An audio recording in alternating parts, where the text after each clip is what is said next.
So welcome everybody to our application spotlight highlighting visualization work within the DOE. Today's session, we're going to start out with a talk from Margaret Lenz, giving us an idea of what's going on from her viewpoint at the DOE, and then have some lightning talks from Victor Schussen and Kenny. And then we'll open it up to a panel discussion. So quickly, I'd like to introduce the folks in this session right now. So first of all, Dr. Margaret Lenz is joining us today. She's a program manager with the Office of Science's OSCAR program, which is Advanced Scientific Computing Research. And her portfolio lies in the Computer Science Research Directorate.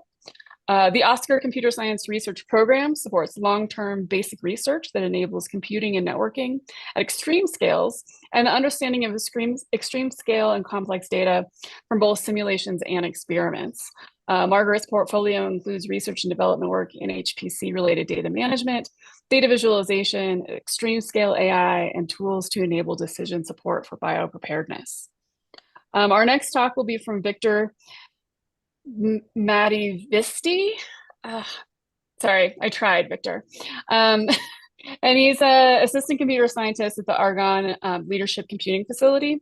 His research interests include large-scale visualizations, augmented and virtual reality technologies, and novel interaction techniques. He's been a TEDx speaker, has been named one of the 20 in their 20s by Crain's Business Magazine, and 50 for the Future by the Illinois Technology Foundation. And his work has been featured on popular press magazines, including Forbes, Popular Mechanics, New Scientist, and on pop culture TV programs such as The Daily Planet and All American Makers. Victor has a PhD from the University of Illinois' Electronic Visualization Laboratory. And then we will look at the talk from Kenny Gruchala, who's a principal scientist and distinguished member of research staff at the National Renewable Energy Lab, where he's led the visualization team in the Computational Science Center for the last 15 years. He designed, built, and now manages the Insight Center, which is a dedicated visualization laboratory supporting the analysis of large, complex data for scientific discovery and decision support across NREL's mission space. And then finally, we'll hear from Shu-Sen Lee, who is a research scientist within the machine learning group at Lawrence Livermore National Lab. He joined LNL in 2017 after receiving a PhD in computing from the University of Utah. And his research interests lie at the intersection of visualization and machine learning, particularly in high-dimensional data visualization and explainable AI, as well as on the impact of science applications for advancing domain understanding. So thanks, everyone. And I'm going to share your slides, Margaret, right now. Thank you. I appreciate it. And this is a great crowd. I'm really looking forward to this. So thank you all for doing this. I'm here today to talk about DOE's investments in visualization, research, and scientific discovery. Now, I know the people that are on the panel that are aware of this, but I usually back up a bit and explain a bit about the DOE. The mission of the Department of Energy is to ensure American security and prosperity by addressing energy, environmental, and nuclear challenges through transformative S&T solutions. Most people, when they think of DOE, however, they think of the obvious energy features, such as like solar, wind, nuclear energy. But it's much more than that once you realize that everything, literally everything in the universe is made up of energy. When you get down to the particle level, this is what causes DOE to be one of the government leaders, not only in the design and the understanding of energy-related technologies, but the fundamental scientific discovery that includes exploring, things such as understanding how the formation of stars, researching environmental systems and the impact of, our energy on climate change, and exploring new materials development. All of this, though, I would say visualization is a key feature, not only in communicating these results to people, whether it's policymakers or, general public, but helping scientists enable fundamental scientific discovery. Next slide. I just want to mention that DOE literally spans the entirety of the U.S. I mean, there are many programs and offices that make up the Department of Energy, Office of Science, National Nuclear Security Administration, the Applied Energy offices. But we are actually the stewards of the 17 DOE national laboratories. And this means it's our responsibility to make sure that they have the required capabilities to respond to our mission and have the subject matter expertise to be able to do so as well. Next slide. I specifically exist within the Office of Science, whose mission is to deliver scientific discoveries and major scientific tools to transform our understanding of nature. This is the basic R&D arm of DOE. It includes more than 34,000 researchers who are supported at more than 300 institutions, which include academia, industry, and the DOE national labs, all 17. Office of Science itself is responsible for the stewardship of 10 of these national laboratories, which includes 28 scientific user facilities that scientists from all over the world come and use to enable their research. Next slide. The SC programs, Office of Science is made up of 6 core scientific programs, as well as medical isotopes and accelerator R&D production facilities. These programs, these include overall in the Office of Science include programs whose fundamental science missions, are things such as supporting materials design, understanding complex biological and environmental systems, fusion energy. Within the Office of Science, the program where I sit is OSCAR, Advanced Scientific Computing Research, as Christy mentioned earlier. Our goal is to deliver cutting-edge computational and networking capabilities to extend the frontiers of science and technology and also enable missions of other science programs. Next slide.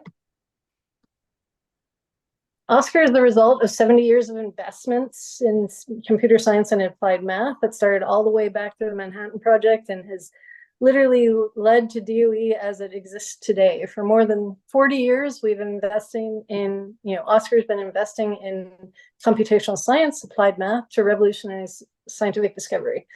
This includes both R&D, basic R&D, as well as infrastructure investments, such as, the development of exascale. But the question, which is frontier, that's mentioned, that's on the right side of that. So what was it? Yeah. Oh, but the fundamental question, that's right. Oh, why have we made these large investments in computational science? And it's because DOE in particular does a lot of research in areas that can be incredibly expensive, to develop or very dangerous. It can be too time consuming or, simply just impossible to do the research in any other way. And computational science lends this third pillar to researcher, which includes scientific visualization in your simulations. But it lends this extra arm to the researchers and their toolkits that includes theory and experimentation. And it's now included in virtually every discipline in science and engineering. And most of those other offices that I pointed to within the office or programs in the Office of Science have a computational component in them. Next slide.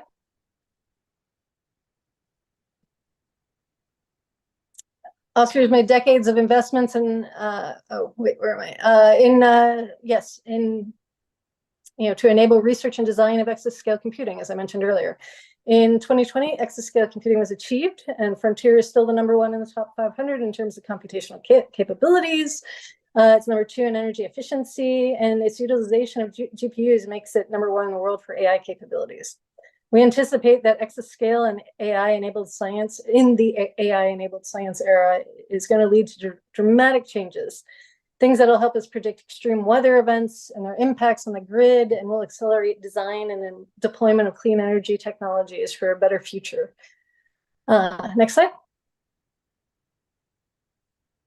But the computing and the simulations that we do, and that the technologies that OSCAR helps develop, allows us to enhance the predictive capability of applications that are critical across DOE, as I mentioned before. And these include, there's a plethora here to choose from.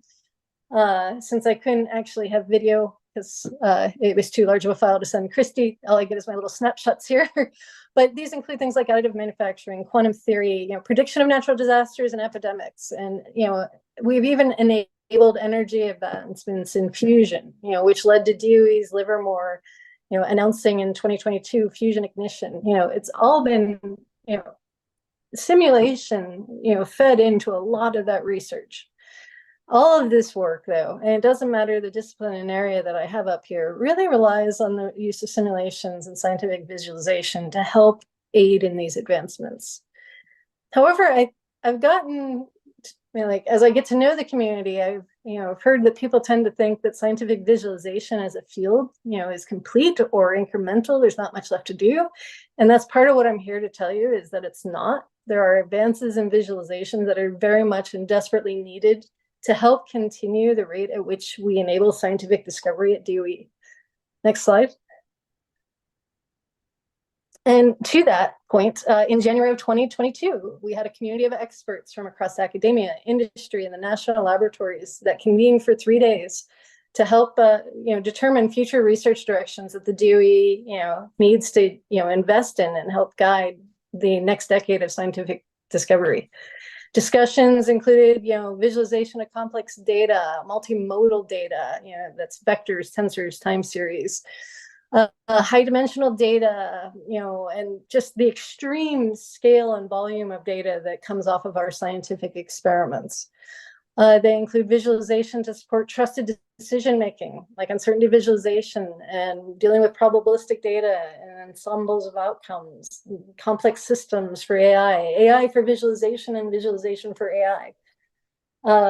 Exploring visualization at the edge, for remote experiments and sensor networks. And the results of these outcomes, basically, in these discussions, was that it led to 5 priority research directions that Oscar has been supporting in visualization for the HPC scientific community, which includes advancing theory techniques for visualization to support analysis and understanding of complex scientific data, introducing interoperable and adaptable visualization to support diverse scientific workflows across scale, harnessing technology innovations to accelerate science through visualization, improving equity and access and engaging with scientific data and processes, and developing intelligent approaches for adaptive context-aware visualization. And I highly suggest that if you haven't seen it, you take a look at the link below, osti.gov. And you can look at the workshop as a whole. And it can help provide context for the investments my portfolio has been making in visualization R&D, in both early career awardees, which Sushin is one, who is going to be speaking later, as well as established PIs. Next slide.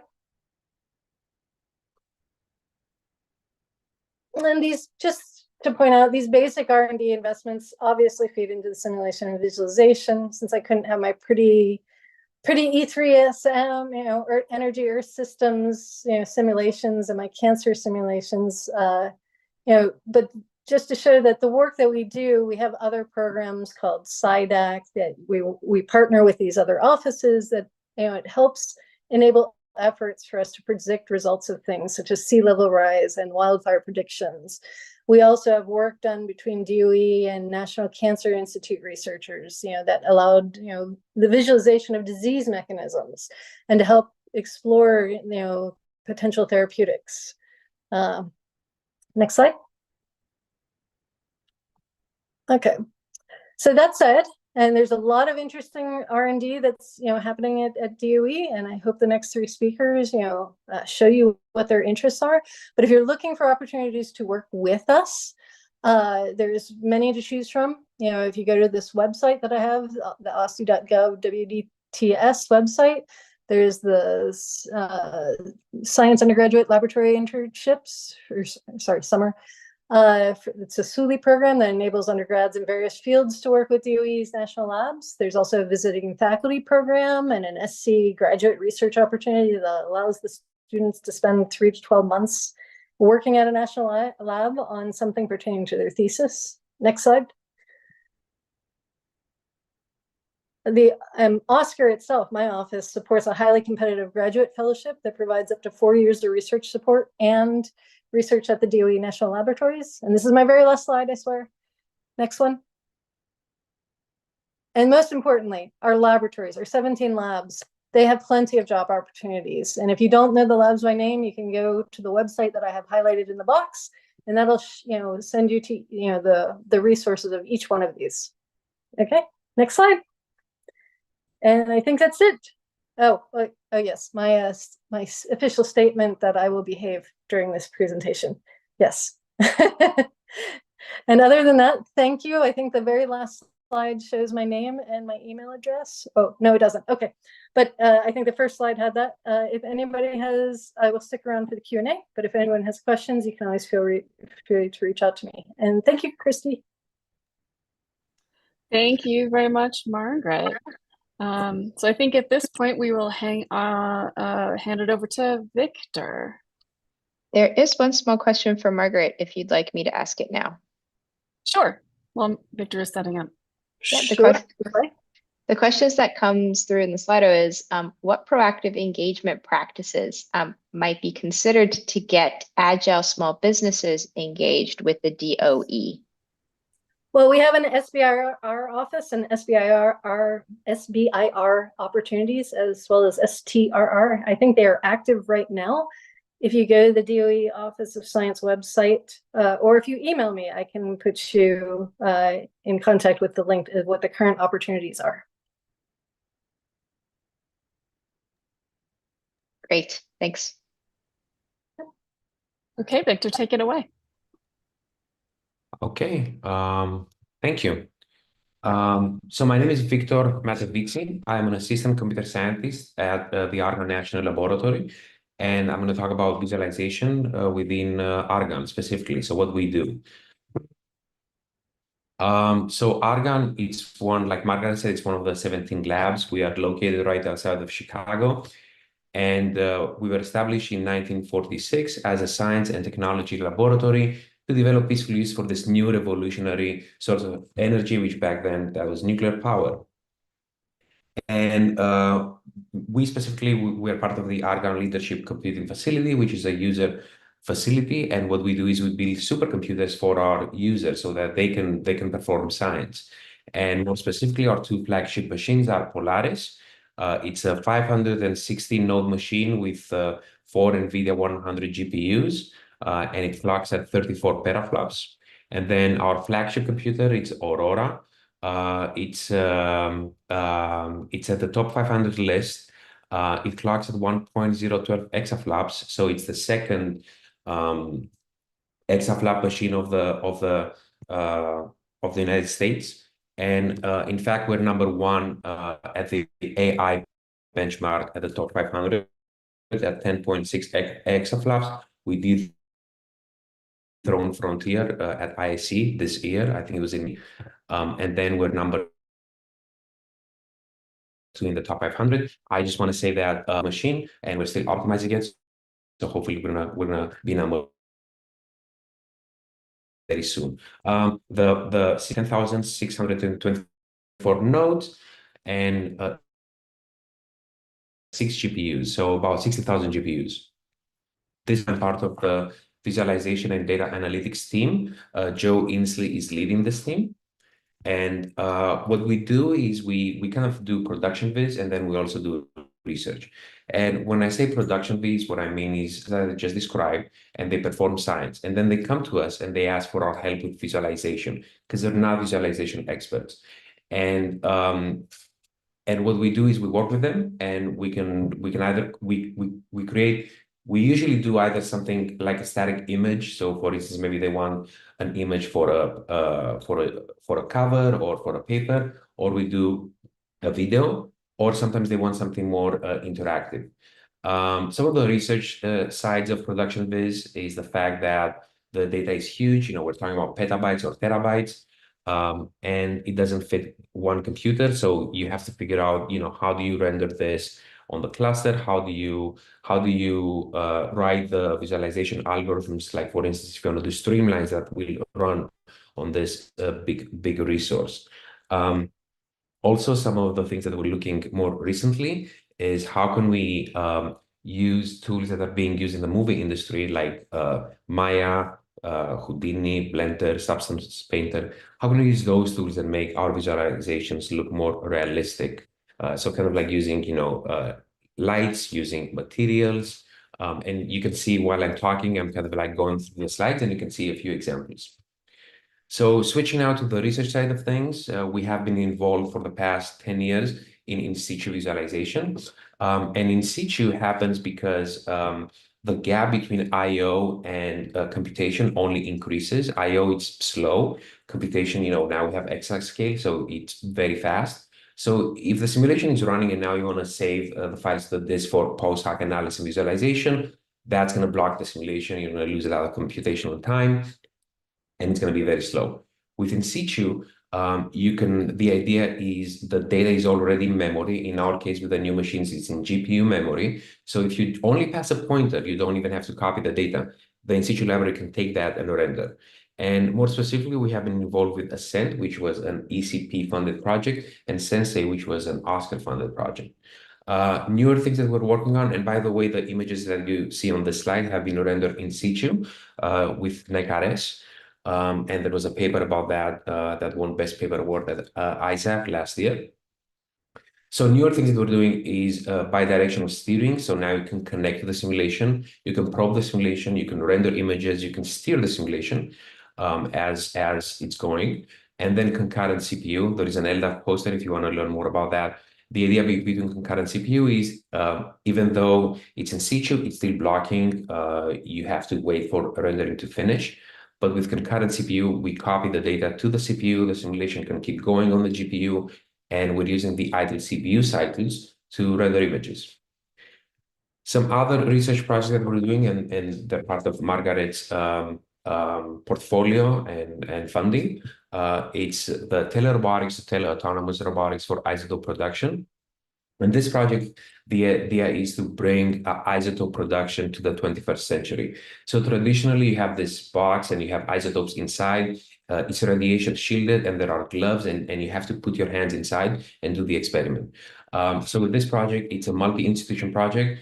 We're going to build a robotic manipulator that can do the experiment. And then we're going to connect that. We're going to build and connect that with let me play the video again. We're going to connect that with a digital twin. And in this video, you can see one of our students working on the project. You can see that there is a digital twin of the robot, and she's in VR and she's moving it. And then you're going to see the robotic arm kind of like following the movement and replicating the exact position and orientation. With this project, what we hope to have is figure out the architecture of a digital twin for when you want to build a digital twin for isotope production, but not just that, but also taking a step back and thinking about the DOE mission space and digital twins. So architecture, latency, what are the bottlenecks, how is the digital we connect to the supercomputer, what visualization and rendering techniques should we use, what are the software packages. So we're kind of like solving this bigger problem. And then the next step would be, now that we have solved the digital twin problem, how can we use AI to kind of like enhance it? So this is the second project we're working on. We just got funded, I think, a month ago. It's called Digital Twins and AI-enabled and immersive environments for automated scientific laboratories, so TAMSL. And the goal is to create an automated and self-driving laboratories by integrating robotics, augmented virtual reality, and digital twin technologies. So in a nutshell, now that we're going to have the digital twin platform, what happens if we add AI to the mix, and then you have a human doing tasks, and the AI model learning from the human. And eventually the AI model can actually operate and do the same task as a human. And then kind of like the next step of innovation is also connecting the digital twin to the supercomputer and the simulation. So now you're kind of like closing the loop where you have a human performing the experiment inside a digital twin. The experiment gets simulated on the supercomputer, and then AI also learns how to do the experiment, and then the human can say, okay, now you take over. The AI can perform the experiment, it gets simulated on the supercomputer, and you have that loop, where you can see what's happening. And then once the human, they're happy with the result, then they can say, okay, now this looks good, let's actually run it on the physical robot. And then the AI will take over, it will know how to do the task because it has been trained inside the digital twin, and then it will actually do the experiment. So yeah, that's about it. The new things that we're doing and exciting things.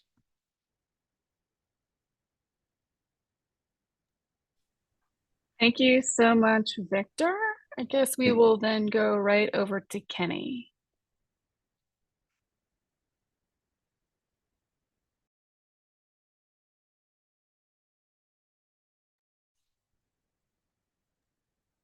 Can you verify that you can see that screen? Yes. Great. All right, so NREL is the National Renewable Energy Laboratory. Our main campus is in the foothills of Golden, Colorado, but we also have campuses in Boulder, Colorado, and Fairbanks, Alaska.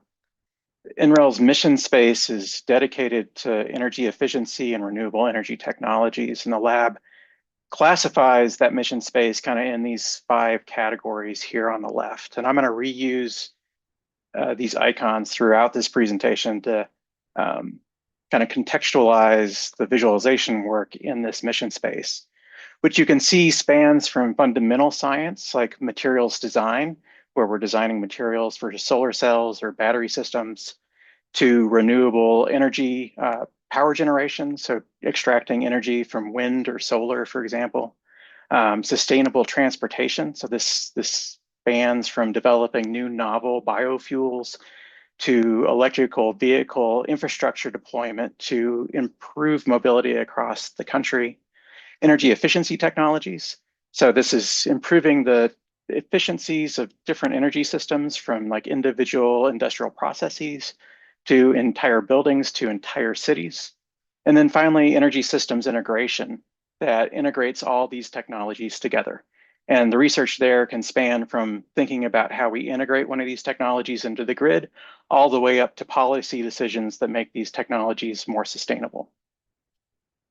As the visualization team, we have the opportunity and the pleasure to work across this mission space. And that's what I'll talk about today, is all the tools and techniques that we're engaged in to support this mission science. So let me start with immersive visualization. So immersive visualization is one of the core kind of central features of our visualization lab, is an immersive virtual environment that allows scientists to physically enter their data, be physically embodied in data, and interact with their data in a natural way. As you can see by the icons here at the bottom of the screen, our immersive work really spans the entire mission space of the laboratory. Anywhere where we have really complex 3-dimensional structures, we found benefit for allowing scientists to interact with those structures naturally. Anywhere from kind of the fundamental basic science that we see on the left, where we're exploring kind of polymer chains, to much more applied work that you see on the right, where we're evaluating airflow inside of a EV to optimize HVAC, so optimize the HVAC controls. I've also, on each one of these slides, provided some references if you want to dig a little bit deeper into the technologies and how we're using them. Very closely aligned to kind of immersive visualization is immersive analytics. But here in immersive analytics, we don't necessarily have an inherent 3-dimensional structure. Rather, what we're trying to do is facilitate the exploration of high-dimensional or highly multivariate data, allowing scientists to uncover patterns or correlations or trends that might otherwise be obscured in more two-dimensional representations. And this is primarily kind of in 2 different places of that mission space. So either in really fundamental science, which is what we're seeing on the left, where we're exploring, very high-dimensional models of, fundamental science models, or on energy systems integration, which we're seeing on the right, where in energy systems integration, we're often concerned with very multivariate spaces and how those variables are interacting with one another. The other big piece of visualization infrastructure that we support in our lab is a high-resolution display wall. So this is a large-scale display, 100 million pixels, so 16,000 pixels across, 6,500 pixels high. And this is really about facilitating or giving the domain scientists enough visual fidelity and enough visual real estate that they can see the context and the details at the same time, or rather they can see the forest and the trees. Again, this spans the entire mission space. So anywhere where we have really high fidelity data, where we're concerned about aggregating those data to fit onto a kind of traditional display is where we've seen the benefit. Oh, didn't realize there was sound on that one. My apologies. So predominantly in vehicles for fuel production, as well as in power generation in wind And in water, we do a lot of flow analyses. So this is kind of visual exploration of computational fluid dynamics data. So for example, on the left, we're looking at the wakes that are forming behind wind turbines, and understanding how these wakes form and how we can manipulate them is really important to the efficiencies of these wind turbine arrays as well as to their lifetimes. On the right, we're looking at a combustion simulation where we spend a lot of time with thinking about the combustion of biofuels and how we can improve those efficiencies, both in terms of energy as well as in terms of pollutants. Across the mission space, all of our models and our data have inherent uncertainty with them, and it's critically important that we provide our domain scientists a way to understand and weigh the options and make informed decisions under that uncertainty. In addition to computational data coming off the HPC system, we do work with a variety of data collected from laboratory settings or from field sensors to drive data-driven analysis and insights. So two examples here on the left, we're looking at the power system of Houston during a tropical storm. So we're trying to get an understanding of the impacts of this tropical storm to the Houston power system. Here, we're actually collecting voltage information from cable TV routers to give us essentially that situational awareness across the Houston power system. On the upper right, we're looking at a study that we did with the Kauai utility. In this case, they had a generator trip that led to an oscillation in their system. So this was a post hoc analysis where we were trying to understand why their generators were oscillating in this way and control measures that they could add to prevent this kind of problem in the future. Very closely connected to this idea of real-time data capture and visualization is the idea of digital twins. Here, we're developing interactive virtual replicas of physical systems that enables monitoring, analysis, and scenario testing. So for example, on the left, we're looking at a digital twin of the NREL main campus. And what this digital twin allows our campus operators to do is come in and look at different control settings and different planning scenarios, predominantly how it relates to the renewable energy generation on campus and our interconnection to the grid. On the right, we're looking at a digital twin of an industrial process. So this is an automated chop saw, and this was a time and motion study where we were evaluating the efficiencies and safety margins of having users operate kind of this industrial equipment. Kind of a new area as the technology evolves, as head-mounted displays are becoming better and better, we're starting to move more and more into situated visualization. So these are data visualizations that are situated in the physical environment, so enabling our users to interact and interpret visualized information directly in its context. So as an example, on the left, we're looking at power flow across a PV module or a solar panel. So what we're able to do is look at different types of solar panels in different operating environments, different shading scenarios, different soiling scenarios, different orientations, and we can see the overall performance of these panels, visualized on the panel itself as we manipulate that panel. Likewise, on the right, we're looking at performance information visualized directly on a hydrogen fueling station. And then I'll close with, when we looked at kind of the fundamental science of NREL, two pieces that were included there was fundamental science, including computational and visualization science. So in order to be effective in providing visualization to our domain scientists, understanding how we visualize these different types of data with these different types of technology, it's really important for us to understand how visual representations influence human understanding and decision-making. So we can optimize those data representations and enhance our cognitive processing. So we do engage in fundamental research in perception and cognition. So for example, the project that we're showing here on the left was a study where we're trying to understand basically how to look at three-dimensional scatter plots and where we can perceive structure in those scatter plots and where we can't. The project on the right was a project where we're looking at different ways to present power systems data, particularly for power systems in very dense networks, and then evaluating how power system operators understand those data or misclassify those data depending on the different types of representations. With that, I thank you for your attention. Thank you, Kenny. And then finally, Shu Sun.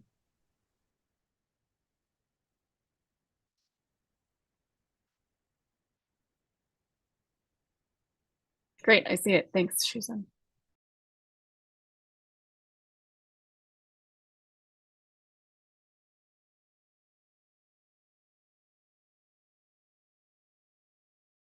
Shu Sun, you're muted.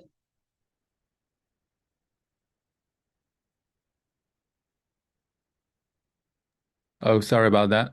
There we go. Thank you. Yeah, okay. Yeah, so I'm Shusen Liu from the Machine Intelligence Group at the Computation Division at Lawrence Livermore Laboratory, and I will talk briefly of some visualization work we have done at Livermore that center around human AI knowledge exchange. And before diving deeper into the topic, let me first kind of give a quick overview of Livermore Lab's mission and some related and interesting visualization challenge. At Livermore, we care about huge variety of research topics that relate to nuclear and national safety, such as defense, bioassurance, non-proliferation, energy manufacturing applications, as well as a wide range of open science. This variety of application data really present many opportunity and challenges for visualization. Just to give some specific example, without trying to cover all aspects, for intelligence-related topic, an energy application like power grid, right? Situational analytics can be critical for real-time information analysis and decision making. For large-scale simulation, we often encounter complex data type like high-order elements, which can be extremely hard to visualize and analyze. And in the science and engineering domain, we also need the capability to explore and understand the multimodal dataset, which present their unique challenge, right? For today's discussion, we'll focus on visualization work that's centered around data-driven model and AI. So with rapid AI development, we're increasingly rely on data-driven model for scientific discovery. This switch really lead to major challenge from application perspective, right? How do we know this model are doing what they're intend to do? So one recent major breakthrough from Livermore Lab is achieving fission ignition at the National Ignition Facility. And to get to that point, it's really crucial to understand the inertial confinement fusion process. And physicists has run many simulations from which data-driven model surrogate are being built with varying fidelity, right? Here we have a simple example. The surrogate have a high dimensional input parameter space corresponding to control parameter, and it produce physical measurement and diagnostic image. So such surrogate models really play a central role in design optimization, which help us figure out what are the input parameter and the physical condition and necessary to achieve the ignition, right? To build trust for those surrogate, instead of rely on summary statistic like summary error, right? We need a more detailed understanding of the model behavior, and particularly how can we localize different type of error in the high dimensional parameter space. So actionable step can be taken to improve the model, right? So by leveraging topological data analysis, we explore the error as a high dimensional function in the parameter space and identify the mode and kind of distinct region and error landscape, which lead us to uncover a unique mode of failure in the surrogate model that can potentially impact the accuracy of the design optimization process.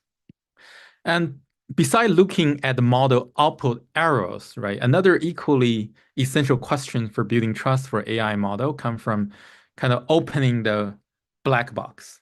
We want to understand what is happening inside the model and how does the model internal really relate to the domain understanding of the problem, right?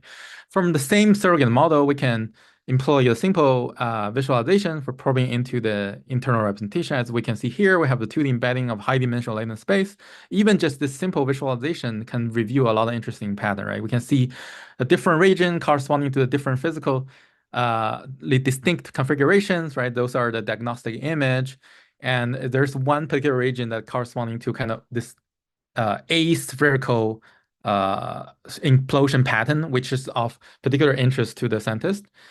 However, despite those interesting observations, right, dimension reduction has clear limitation as our understanding of the latent space can be significantly distorted in 2D, and it's really hard to isolate the domain concept for reasoning about modeling. That's where finding finding the distinct tangled concept in the original high dimensional representation can be really important, which really bridge the machine representation with human understanding, right? So we have explored how visualization can play a central role in the identification as well as the evaluation of a concept in the latent representation of neural network models. I believe this area is where machine learning research and the visualization can really come together and greatly benefit each other. From existing machine learning research, we know that linear direction and latent space can encode the distinct concepts, right? Where the interesting part is the visualization can come in, it can play a crucial role that summarize and present those candidate concepts to the user and allow them to really filter through them, select them, or even iteratively refine them to essentially put human in the loop for the identification and evaluation of concept. And by isolating those concepts, we can easily formulate meaningful query in the actual scientific application to test hypothesis on data-driven model, right? Take the material science example here. If we can explicitly control the morphology of the microstructure in the model that predict the compressive strength, right? Which usually is one of the property that material scientists care about. We can ask what microstructure change can improve the material property. And those concepts essentially provide an avenue to extract knowledge from the data-driven model, which can play a significant role in AI-assisted discovery. Apart from concept discovery and formation from a single model, we also want to understand how representation differ from one another, right? One notable use case in scientific applications to understand the shift from simulation to experiment.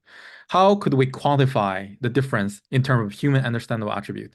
Especially what attributes are shared and what are unique, right? To give a more concrete example, let's say we have two generative models, each capture a different distribution. In this case, one for regular face image, one for cartoon faces.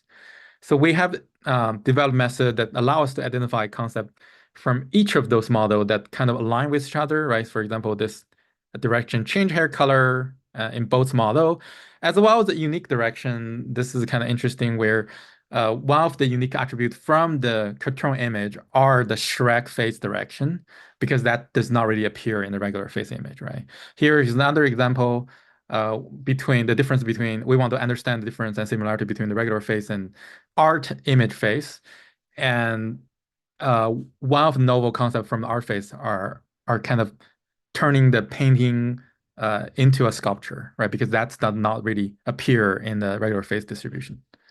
So far, we have mostly focused on how visualization can help us develop better understanding of AI model, right? However, as the frontier model become more capable, it's easy to imagine the potential for leveraging AI for visualization, in particularly for example, addressing usability challenge.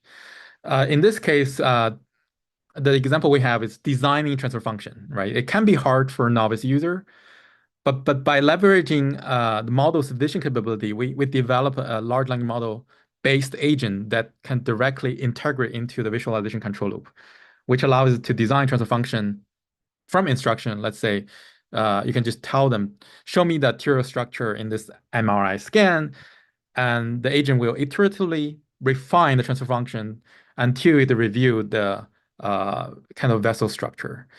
Alternatively, we also explore kind of leveraging a fully differentiable rendering pipeline to directly optimize the transfer function design process via gradient descent by utilizing a vision language model such as CLIP, right? But if you think about this sort of setup, if you really think what is possible, right? To take a step further, I think we can envision a more intelligent agent that can directly utilize the existing visualization tool, for example, directly using GUI interface like a ParaView, where it can navigate to the correct panel, follow a document to achieve user stated goals, right?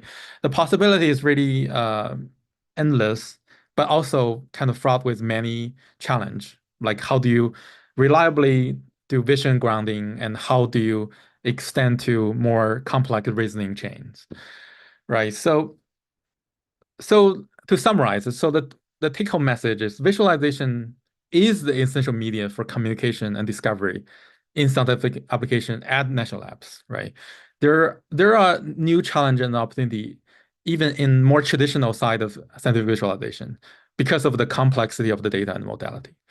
And with the increasing focus on data-driven model, there are many opportunities for improving trust and transparency by leveraging visualization. And to improve kind of the synergy between human and the machine, we also need more effective way to communicate concept where visualization can play a central role. And lastly, the increasing capability of AI can also shape how we interact with visualization as a whole, which could have a very, very long-lasting impact. Thanks. I think we just a minute. Thank you so much, Shusen, and thank you so much for all of our speakers. We are going to translate now into the panel session. So I would definitely encourage folks that are listening to put some questions into the Slido, and we will use that to help drive our conversation. So I'm going to start with a question that was asked about 15 minutes ago, specifically DOE interest in current generation of haptics to truly enable immersive visualization, as the haptics are critical for today's DT and interaction. Any comments on that? So I guess digital twins. Yeah. Yeah, I mean, haptics are certainly something that are of interest. It's not something that we've actively engaged with kind of to date. We are moving more and more toward more kind of novel user interaction. So whether those be touch or kind of physical location, definitely developing more novel kind of user interaction devices for our immersive environments. We haven't moved into haptics yet, but certainly it's an area of interest. Any other comments from the other labs, Victor? Yeah, so for our project, the Isotope project, I talked about digital twins. We are looking into haptics because you want that haptic feedback as you're doing the manipulation. And we're at the beginning stages. We're kind of like evaluating hardware and deciding what we want to test for the next year. And I'd just like to state that, yes, DOE is interested in novel interfaces, of which haptics is part of it. But the whole thing is relating it back to our HPC and simulation use cases, like Victor was talking about. So our next question is, how much are you engaging UX and human factors research in your work?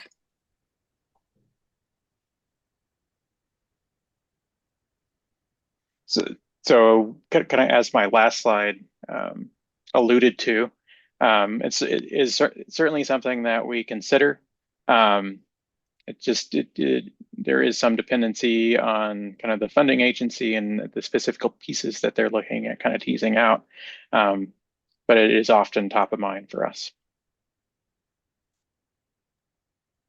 Yeah, so from my perspective, I think if this application is very specific to a particular group of limited number of person, right? I think it's not really a kind of standard full-scale HCI exercise. It's more like more focused small-scale user evaluation, right? So I think that is more common in this space rather than the more general type of a perception study or a HCI study.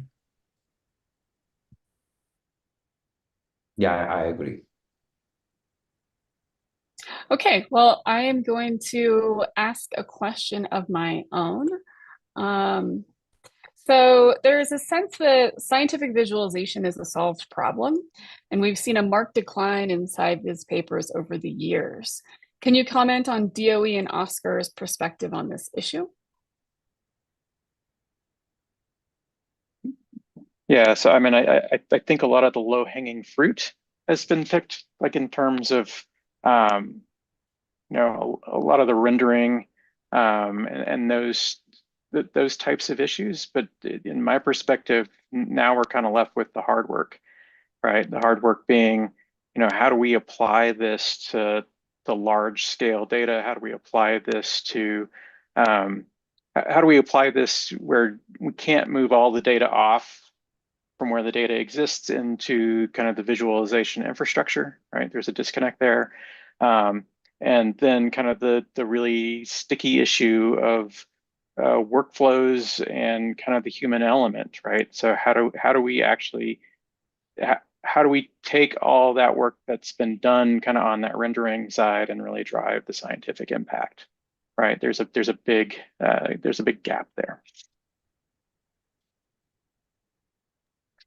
Yeah, I agree with Kenny about the low-hanging fruit. I just want to add that, as we're kind of like moving into executive computing and heterogeneous computing, heterogeneous architecture, we have new challenges that we need to solve, and we're already doing that with in-situ libraries and with KM.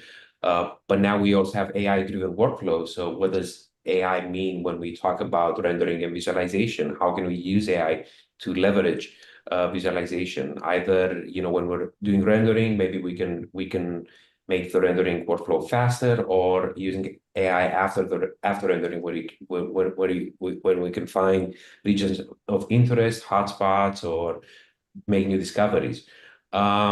Also, thinking about, I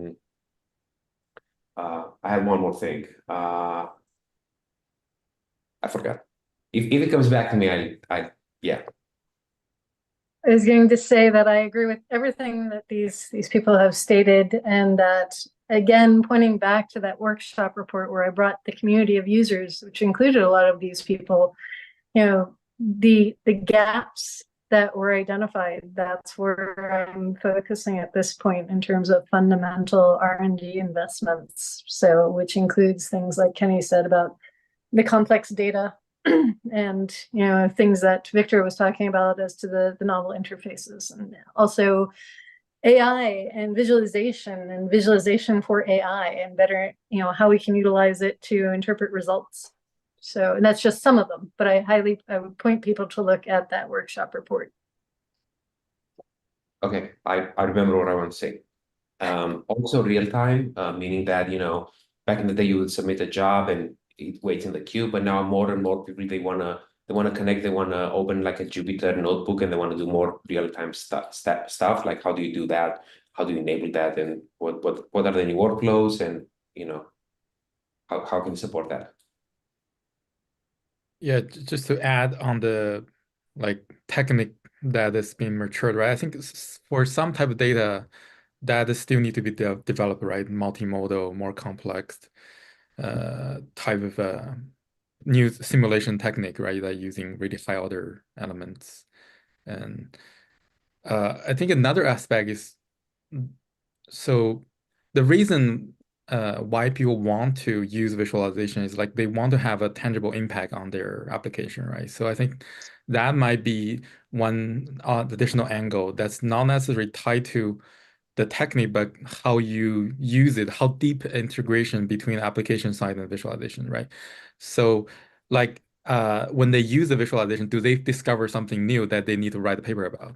And if that keep happening, they probably gonna have more incentive to use that, or right. I think that's also a useful metric to think about. So I think to follow up with that that statement, especially for Kenny, Victor, and Chusen, how do you define the impact of your visualizations, especially when it comes to impacting research within the DOE space? Yeah, I think just to continue that thread, right? So I think they would see something they might not expect it, right? So for example, for the surrogate model, we find something that they didn't expect to see that type of error, right? So I think that's something useful. Or they could find, oh, this is a new mode of configuration I don't even know, right? The Siri might not tell you, or the Siri tell you, but you never see it. I think there's some topological data analysis side of the result from Livermore Lab that lead by Dan Linney and Timo. They found the combustion scientists finally see, oh, this is the configuration, there's theoretical should exist, but we never really localize where they are, or already see that in their simulation, right? The visualization technique allow them to do that. Yeah. Yeah, I think it's when we see a really kind of tangible impact kind of on the scientific study, or even better, on the science, right? So there've been multiple occasions where we've been able to visualize the data in a new way. And even though the scientists have been looking at those data for quite some time with a variety of different techniques, it's not until they see that visualization that they realize something new, about the data. Um, and then where I tend to get even more excited is after those kind of aha moments where it changes the way that those scientists approach their science, that they realize, oh, I really want to gain a qualitative understanding of my data before I go develop my quantitative measures. Things of that nature is when I know that we're making a big impact. Yeah, and another thing that I would like to add is all these tools that DOE has funded in the past and still funding, like VTKM or Paraview or Visit, which now, we can see the widespread use across not just national labs, but scientists in general. And you can actually measure the improvements that these tools have done in scientific discovery and accelerating things. And I think that's another way to measure impact. Great. Okay, a question from Slido, and this is from Bei Wang, and she's asking all panelists, if LLMs were used to drive SciViz, what are the current reactions from domain scientists regarding these LLM-driven visualization output? I think that's a question for me, I guess. Yeah. So I think that the LLM driven visualization, it's really in its early stage, right? So I think one thing we realize is it's not that responsive because currently there's a speed limitation, right? So when we show this to the domain scientists, I think they are more interested in a way how the large language model can help them use the tool like Paraview. I think like the second scenario I outlined, right? So essentially, instead of having me to sit with them to teach them how they use, they could have this kind of a AI expert kind of walk them through that. Like they say, oh, I want to uh, do this functionality, how I do it, right? You just walk me through on the screen directly, almost like you have a remote help, right? I think the reason for that, they feel like they can, if they learn that, they can just directly use it on the fly. And some of the domain experts, they told me, I always want to learn that, but I never get around to it, right? That's kind of the very common statement for the most famous visualization software, Paraview, right? Even for that software, even though people want to learn, but they never get the energy or the feel the need to or feel the, how to say, the opportunity cost might be too high for them, right? So I think that the AI could be a really kind of way to lower the barrier of entry. And that's even true for other tool, right? Because even for the established tool, people would not willing to learn it. And I think if you develop new tool, that's even harder to convince people you do not directly work with to use that tool, right? But if you kind of pack it in a way that they can easily get in, right, and directly use it, and from high level instruction, I think that's might be the way to go. Any comments? Yeah.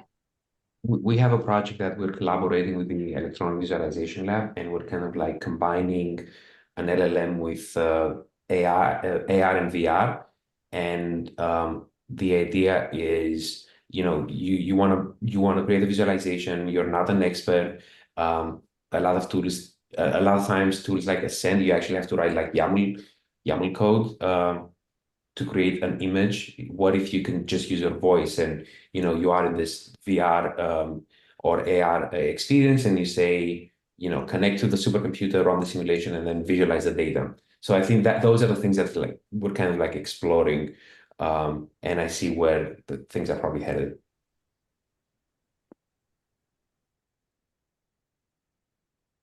Yeah, from the domain scientist perspective, that's I'm seeing interest in being able to kind of leverage LLMs to kind of manipulate a lot of that more kind of tedious user interface, right? To get away from a lot of that tedious user interface. There's still a lot of skepticism as far as any kind of domain knowledge that might be injected to that LLM.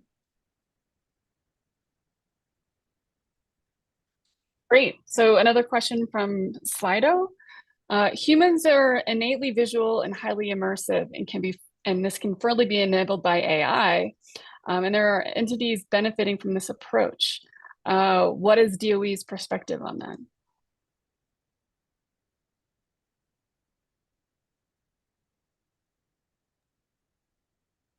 So can you say that again? I just want to fully Humans understand. are innately visual and highly immersive can be further enabled by AI.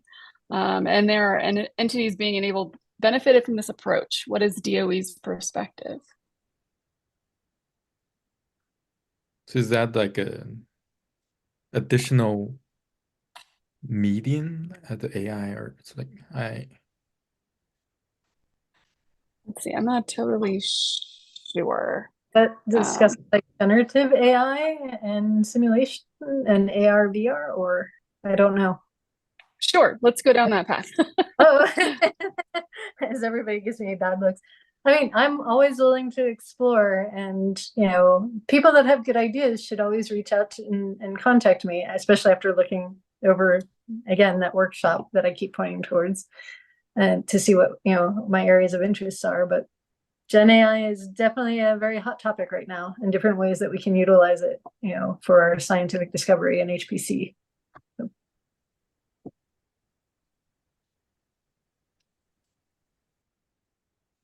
Let's see.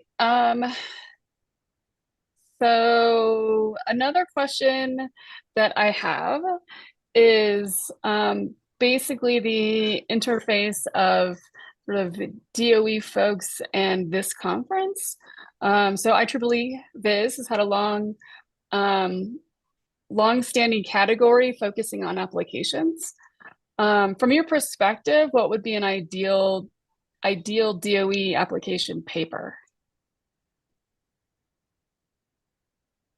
Yeah, so I maybe kind of two different answers to this question, right? So or first some context to this question, like although there's been a long-standing kind of application papers track, like I don't know that it's a terribly successful track, because I think it's difficult to get into. And if you read kind of the current piece, like what makes the best applications paper is a technique or evaluation paper.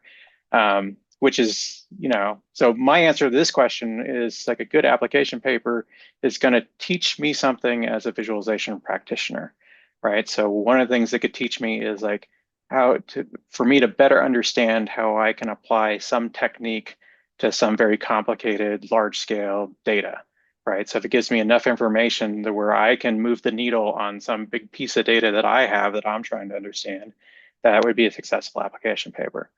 I think the other kind of key piece of application papers that I don't see at Viz, but where I really think needs to be shown at Viz, is those application papers that show an impact, that say, hey, I use this technique on these data and the scientist had this discovery, right? Those types of things are not being documented anywhere.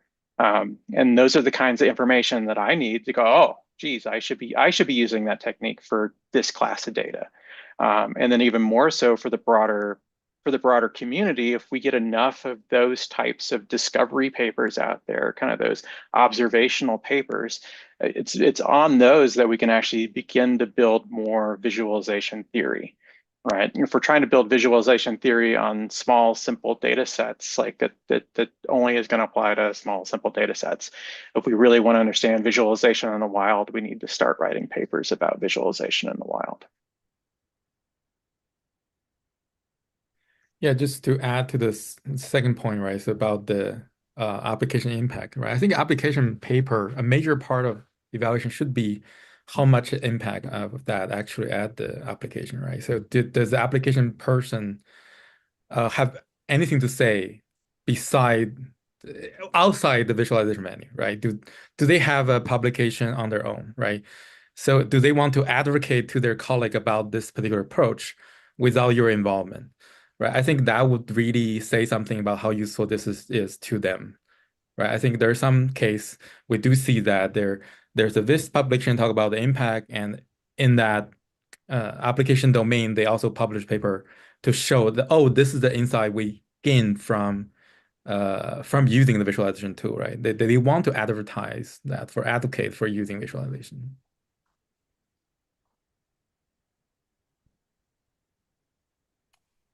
Great. So I think for everyone on this call, I've got a question that is, where do you see the greatest areas for growth of visualization research within the DOE?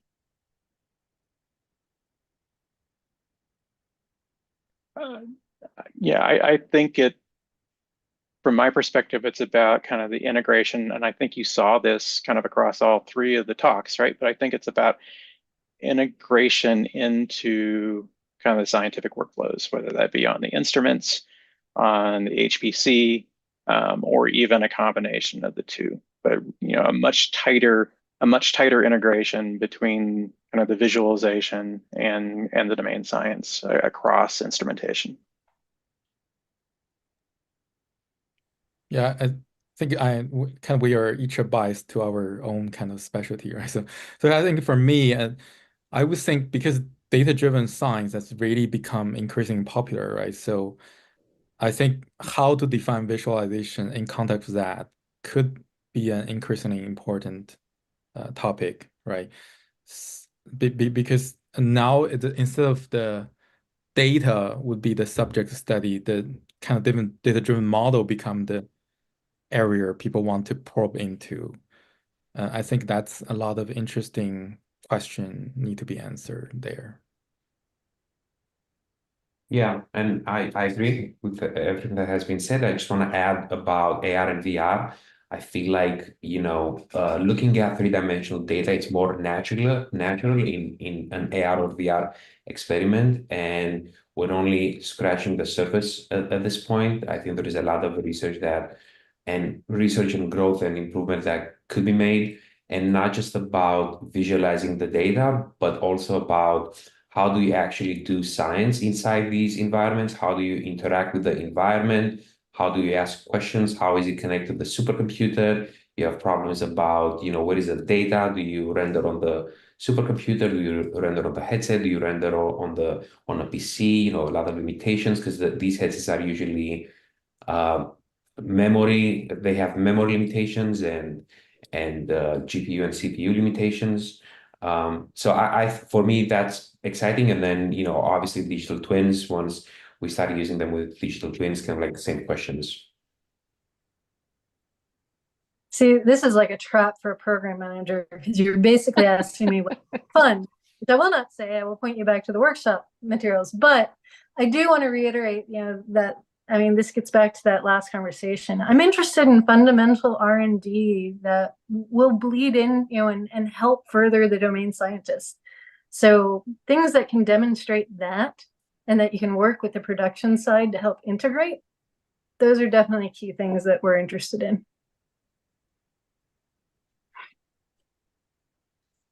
Great. We are coming up to close to the end, so I'm going to ask one final question, and that is, what is the best way for professors and/or students to get involved with DOE research? And I want to caveat that Margaret has already pointed out about all of our programs and all of the internship opportunities. Maybe and not so all. I would love. I only know some.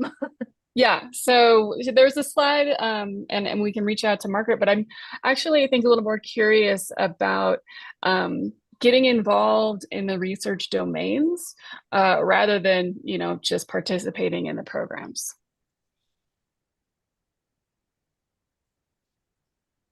I think the kind of data might be star, right? Because there's some open scientific data coming from the laboratory, and since we care about, like, the data is at the center of visualization, right? I think that might be a good place. Do you, Shusen, have like data repositories that are open at your lab, or can you point Yeah, us we have to? this open data science, but I think a lot of the data are kind of geared towards machine learning, but that Mhm. doesn't mean there's no visualization problem. There's a open data initiative at the Mhm. data institute at Livermore.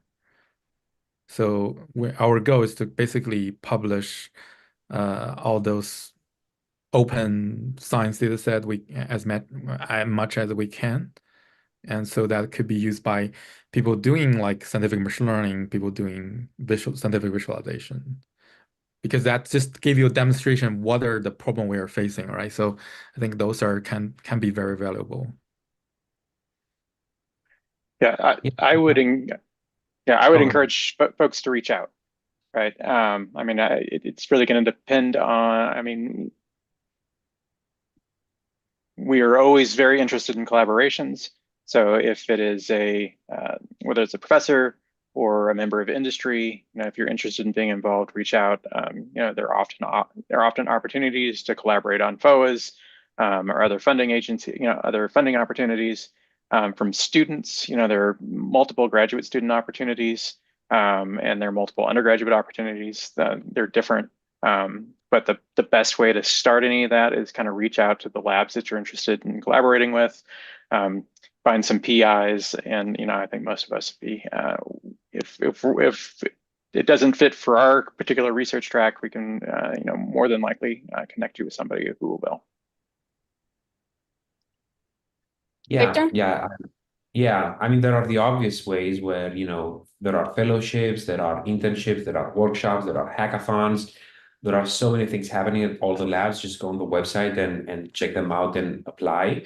Most of them are usually free if we're talking about workshops or hackathons. If we're talking about fellowships, internships, you're also going to get paid, so that's great. And then what Kenny said, if you think you can, by looking at, we go to conferences, we present papers and our research.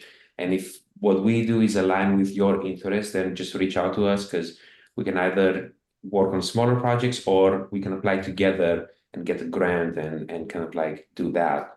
And there are a lot of opportunities, the professor can lead the grant, we can lead the grant. There are multiple ways we can do that. Awesome. Thanks. Well, we have just a couple minutes left. I don't know, Margaret, is there anything else you'd like to say? Sorry, I put you on the spot. No, it's just doing this by iPhone. It means I have to flip through screens, just to be unmute. No, I just want to thank all of you. I've wanted to do this session for since during COVID, we first thought about doing something like this. I was hoping to do it all in person, but I love the fact that you all, made it, and regardless of hurricanes and other man-made disasters or me trying to figure out how to use my iPhone. Thank you for doing this today, and I appreciate it. And I think it was great to see everybody's work, and thank you. Yep. Thanks again, everybody. And hopefully we'll see you all soon in person somewhere. Thank All you. right. Bye. Bye-bye.